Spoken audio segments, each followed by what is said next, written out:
எல்லாரும் எப்படி இருக்கீங்க? தீபாவளி வரப்போகுது. நான் நிறைய ஸ்வீட்லாம் செய்து போட்டிருக்கேன். இப்போ நான் அதுக்கு பாதுஷா ஏற்கனவே செய்து போட்டிருக்கேன். இது ஒரு வித்தியாசமான ஒரு சீக்கிரம் செய்யக்கூடிய இது. நான் அதை போடுறேன், பாருங்க. இப்போ 1 கப்பு மைதா மாவு, 1 டேபிள் ஸ்பூன் தயிர், 1/4 ஸ்பூன் பேக்கிங் பவுடர், 1/4 ஸ்பூனுக்கு கம்மியாட்டு baking soda, 1 tablespoon butter, நீங்க நெய் கூட போட்டுக்கலாம், ஒரு பிஞ்சு சால்ட். எல்லாமே நம்ம இப்ப கலந்துக்கலாம். ரொம்ப அழுத்தி எல்லாம் பிசையாதீங்க, சும்மா அப்படியே லைட்டாட்டு.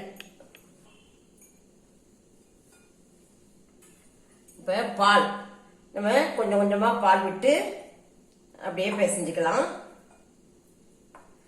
ரொம்ப கட்டியா தான் மாவு பிசையணும். பாருங்க, நான் 1 ஸ்பூன் கூட பால் விடல.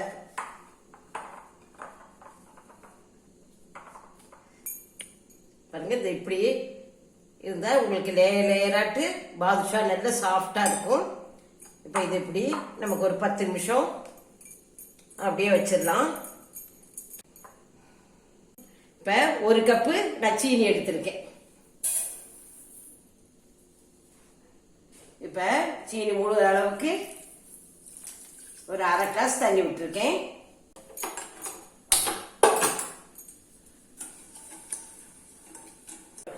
கம்பி பதம் எதுவும் வர வேண்டாம், நமக்கு ஒரு பிசுக்கு பதம் வந்தா போதும். இப்ப ஏலக்காய் பொடி போடுறேன். நான் கொஞ்சம் கலர் பொடி போடுறேன்.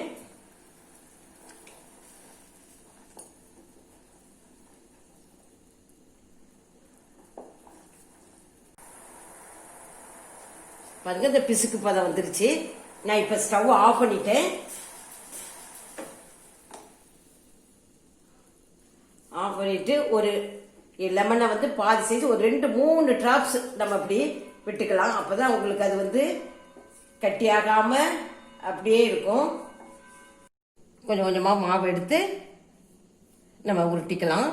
ரொம்ப டைட்டா உருட்டாதீங்க, வெடிப்பு இருக்கிற மாதிரி தான் இருக்கும். அதனால ஒன்றும் இல்லை.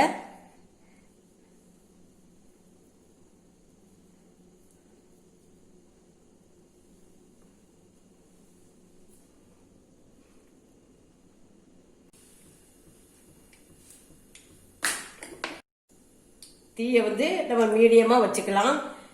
இல்லாட்டினா உங்களுக்கு உள்ள வேகாம வெளியில அப்படியே செவந்து வந்துடும்.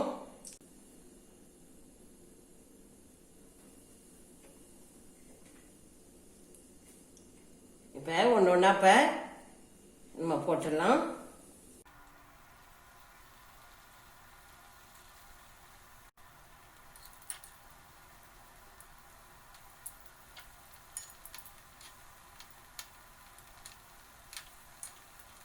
நம்ம எடுத்துடலாம்.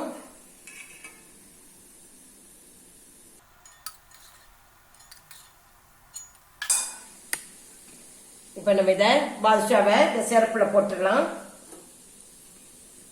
நான் இந்த கடற்பொடி இந்த வீடியோக்கு வேண்டி நான் எடுத்திருக்கேன். நீங்க கடற்பொடி போடாம கூட நம்ம எடுத்துக்கலாம். நான் கலர் இந்த இதுக்கு வீடியோக்கு வேண்டிதான் கொஞ்சம் அட்ராக்ஷனா இருக்குன்னு சொல்லிட்டு தான் நான் கலர் பொடி போட்டிருக்கேன்.